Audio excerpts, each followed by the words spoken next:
Welcome to Movie Recap. In today's video, we will be going through the 2017 science fiction movie, The Shape of Water. Turn on subtitles and spoilers ahead. In 1962, during the Cold War, there exists OCAM Aerospace Research Center, a secret government laboratory in Baltimore, Maryland. Elisa Esposito, a mute woman, works there as a cleaner. She lives in a tiny apartment just above a movie theater. Elisa's life looks like a well-practiced routine because she does the same things every day. Ever since she was a child, Elisa already had wounds on her neck, and she constantly wonders where it came from. Her next-door neighbor, Giles, a middle-aged illustrator, is one of Elisa's closest friends. Her neighbors are relatively nice to her as she is polite and friendly woman. She always takes the bus on her way to work, and she is always welcomed by her closest co-worker, Zelda Fuller. When other co-workers harass or intimidate Elisa, Zelda always stands for her. Both of them are in charge of keeping the rooms and other facilities clean. Their work consists of going around offices and rooms that higher executives use. On a typical work shift, one of the officials announces that a new and valuable asset is added to the research center. Captured from South America, a vessel is brought inside along with Colonel Richard Strickland, the one in charge of the project. As Elisa takes a closer look at the vessel, something from the inside thumps it. Grabbing everyone's attention, frightened and confused, the two ladies leave the room and go about their work. While cleaning the men's restroom, Elisa and Zelda meet Colonel Strickland, who immediately gives off a very menacing vibe.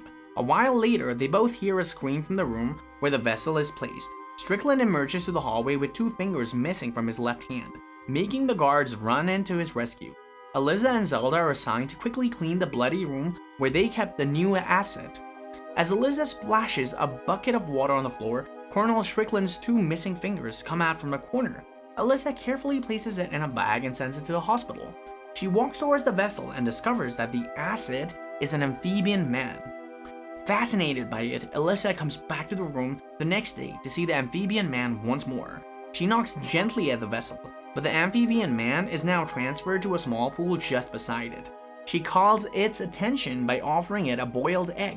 The chained creature comes closer. Elisa takes a good look at it and places the egg in front of the creature. In the following days, Elisa continuously sneaks into the room to spend the time with it as she feeds it boiled eggs. She even teaches it to use sign language, and out of kindness, she plays music for it. She seems much happier now that she has met the amphibian man. While dancing in front of the vessel to entertain it, Dr. Robert Hofstelter, a scientist secretly a Russian spy named Dmitry Maslenkov, sees Elisa forming a close bond to the amphibian man. He reports this to the Soviet handlers, saying that this creature is intelligent and can communicate. Hofstelter's bosses disregard this and orders him to kill it before the Americans advance their scientific research. During one of Elisa's meetings with the amphibian man, she saw it chained to a small platform where Strickland tortures it brutally. Meanwhile, Strickland's boss, General Hoyt, wants to harvest the creature's body for further research in the space technology. Strickland manages to persuade Hoyt that they should vivisect the creature's body. Elisa overhears the conversation, and it devastates her. She asks help from Giles to liberate the creature. She knows for sure that if she doesn't do anything, the amphibian man will surely die. He brushes her off, but she remains persistent. Finally, Giles agrees to be a part of the plan after he ponders that Elisa is his only real friend and the only one that truly listens to him. Hofstelter's meeting with his bosses again. They give him a poisonous injection to completely kill the amphibian man. Hesitant, Hofstelter has to obey their commands. In the meantime, Elisa and Giles orchestrate their plans to pull off the escape plan for the amphibian man. He uses his skill to decorate a van and make a fake ID for himself.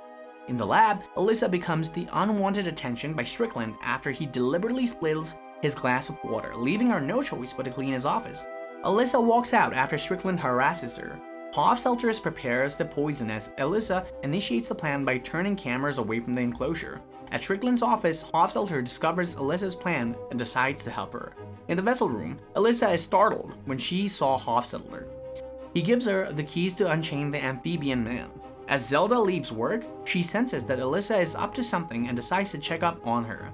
Elisa sneaks the amphibian man into a laundry hamper and pushes it around the facility, where Giles drives to their agreed spot. He enters the premises, but is unsuccessful.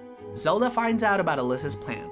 Hofstadler shuts down power with a bomb device and uses a syringe on a guard who stopped Giles upon entrance. They successfully get the amphibian man inside the van, and they drive away. At the same time, Strickland and the security team rush to the exit but are too late. This left him devastated and furious. Alyssa, Giles, and the amphibian man safely arrive at Alyssa's apartment. The creature is kept in a bathtub with chemicals that Hofstadler instructed her to submerge it in to maintain the amphibian man's health. The amphibian man regains his strength after being out of the water for some time. Alyssa plans to release him into a nearby canal in several days when it is most probable to rain to provide access to the ocean. In the lab, Strickland and his team investigated how the group managed to escape and steal their asset. When Alyssa and Zelda go to work the following evening, Strickland interrogates them, but he doubts that they are responsible for it. He does not think that the two women, one being mute, can successfully perform a heist on a high-security government lab.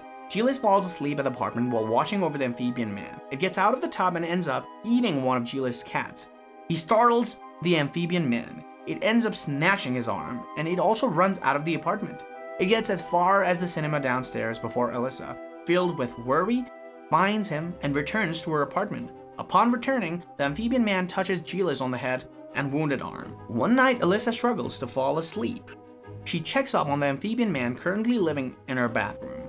The both of them take a look at each other longingly and continue to have an intimate moment. For the first time in her life, Alyssa feels connected to someone.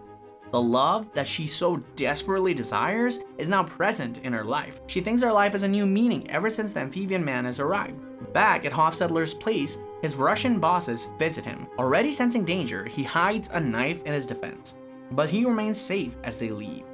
Giles wakes up in the morning and discovers hair growing out of his head where there was previously a balding spot. Also, it leaves him confused that the cut on his arm is now completely healed.